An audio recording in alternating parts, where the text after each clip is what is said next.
can't remember now. Yeah. Well, I'll tell you, it's about just under 8,000 miles, which is Right. not which is not so wide, not in the span of the universe things.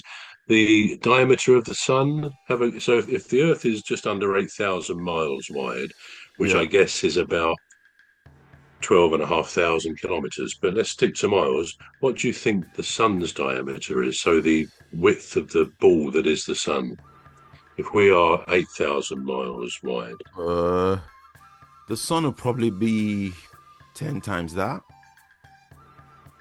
How many times that? 10. Didn't hear what you said. 10. 10 times, yeah, times that. Okay, Um, so that would be about 80, say 77,000 miles, 80,000 miles. No, but in yeah. fact, it's 10 times that. The diameter of the sun is 865,000 miles. So not Wow. too far short of a million miles, is it? Wow. 865,000. The Earth is about just under 8,000. So it's kind of 10 times as wide. So the sun is a pretty massive star, except in star terms, it's an average size star. What do you think the circumference? Now, this you can relate this to the width.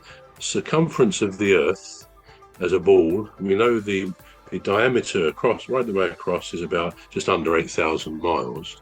Yeah. What would you think the circumference would be? Right. So if the diameter is 8,000, the circumference would be 12,000. No, it's double that. It's just under 25,000. Wow. So that's so 25,000 miles, just under the Yeah. circumference of the sun, which is 865,000 miles diameter. Yeah. Circumference, guess? The circumference, it would be well into 2 million, 2.5 million. Very good. 2.7 million. Brilliant. Wow. Yeah, yeah.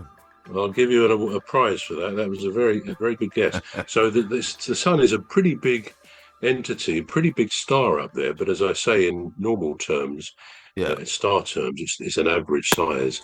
Now, as far as the sun's concerned, surface temperature, which I think they call the photosphere, the surface temperature in Celsius is 9,000.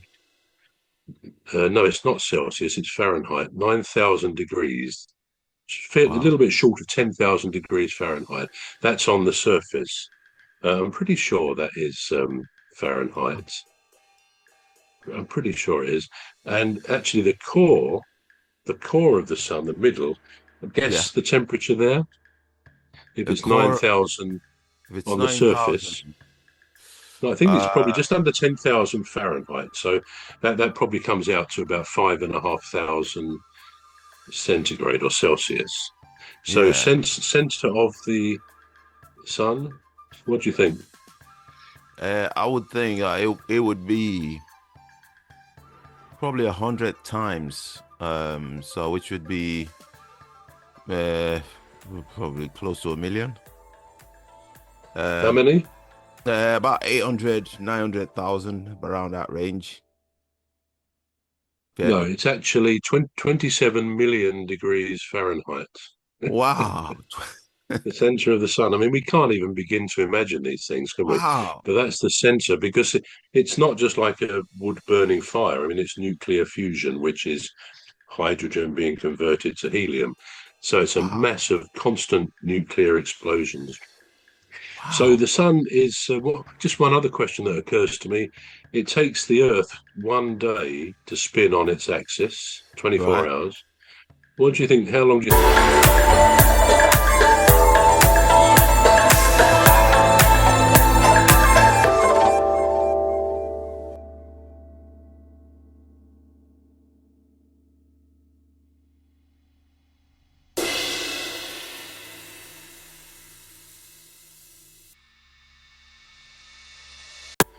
What do you think? How long do you think the sun takes to spin on its axis? Bearing in mind the circumference is 2.7 million miles. This one might surprise you actually. How long did So you say? what is one day on the sun? In other words, how long does the sun take to rotate round its axis once? Takes us Um, one day. yeah. Did you just answer the question? Did you just say it takes us one day? Takes the Earth one day. Uh, We have 24 hours, and yeah, as we know, 24 hours is the time it takes for our.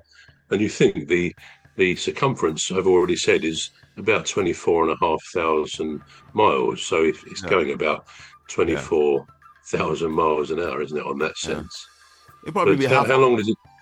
half of that, which is 12 hours, I would say. No, it's actually 27 days. So it's All actually right. less than perhaps we might have thought. In your case, you thought a bit more, but no. So that's how long it takes. So Right. so this is the sun, and I thought I just mentioned the axis because that's going to feature in our conversation in due course. But I thought for at first we'd have a look at two or three other types of star, smallest, biggest, furthest, etc., because it gives us a perspective of this incredible star that we have giving us Yeah, life-giving sun. Incidentally, while I think of it, you've heard of the Northern Lights? I have You heard heard of of the those? Lights. Yeah, yeah. Yeah, that's where the Earth the sun constantly is emitting all Rays, sorts of. Hmm? rays What of do you say? light. Is it Yeah, emitting rays? Yeah, rays of lights. It's streams of solar wind constantly being emitted. Now, when they hit our atmosphere, particularly at times where there's a lot of them coming out, so they can be predicted a few days ahead. They produce the most incredible light show stuff that if you've never seen it, which I haven't, it's yeah, on the bucket list really, and it should be on everyone's bucket list. They create the most amazing, um, indescribable beauty of lights and things zooming across different colors. uh, Different colors. We talked about colors before. It's how our brain interprets all those light waves. But it's some people say it's a life affirming experience to see them, almost a life changing experience. It gives you a new perspective of this incredible planet and the nature of the sun and everything that goes with it. So that's it's called the aurora borealis or the northern lights. Again, I don't know whether you realise it's not something I've thought about much, but there is also the aurora australis, like Australia, and the southern lights. They have the same thing.